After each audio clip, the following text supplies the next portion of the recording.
Minister, as we understand, the ideal public education system would be one that is well-funded, with well-trained professionals, with ideal class sizes, with higher test scores, higher graduation rates, safer schools, and no children are left without an education. That's my vision. Yeah.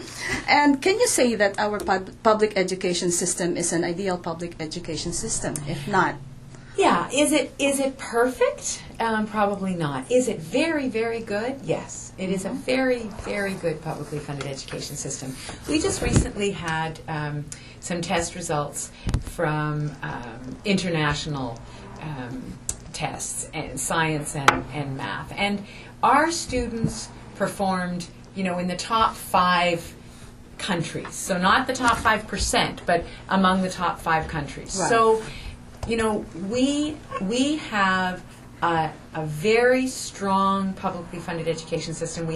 Historically, we have had a strong publicly funded education system. And it's not just strong in neighborhoods that are wealthy. It's strong everywhere. I was in Moosonee last weekend, so the far north of Ontario, and many of the same resources that we find in an affluent neighborhood in the south, we find in a community in the north. So it doesn't matter where you go in Ontario, there are very good publicly funded schools with teachers. The training is the same, so teachers in Moosonee, teachers in Ottawa, teachers in Windsor, they all have to go to Teachers College. They have to be qualified through the Ontario College of Teachers. So we have a very high standard of education.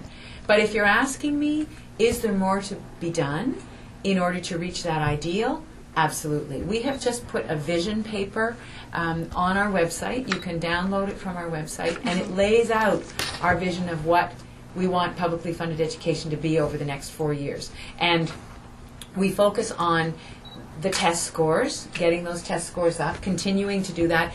And the test scores are just part of the story. The real story is we want kids to be able to do math. We want them to be able to read and write and talk articulately, because that will allow them to go on and fulfill their dreams. The test scores are not the end in themselves. The test scores are just an indicator of how kids are doing. So we're going to continue to try to get those test scores up because we want kids to be able to read very well, and we want them to be able to do their academic studies.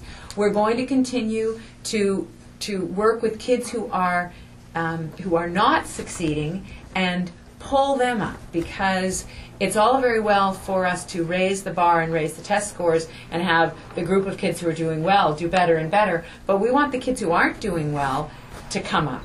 So it's that closing the gap as well. So that's the second focus. The third focus is all those supporting priorities. And when I talked about arts education and outdoor education and making sure that parents are engaged, making sure that our principals have the support that they need, making sure that our buildings are well maintained, all of those things mean that public confidence will be in place, and if public confidence is in place, then the school system can continue to improve because people support it. So those are our 3 core priorities, and if you look at the vision paper, it lays out exactly what we believe in. With the high cost of tuition rates, how are the children of working class immigrants to afford higher education when even students from well-off families have a hard time paying for school? Well, since we've been in office, we've changed the rules around the Ontario Student Assistance Program. We've put in place grants for the first time in many years. There were no grants when we came into office. There were only loans. So there are now grants for students who are in the lowest 10% of the population in terms of socioeconomics. So a student who's living in poverty actually will be able to get money to go to school, to post-secondary, without having to pay that money back. So that's a huge change from when we came into office. And then we have made changes in the student assistance program so that families can qualify. And yes, students who go on to post-secondary and get a loan do have to pay that back. But we're trying to make those loan repayments more manageable for students, and we will continue to do that.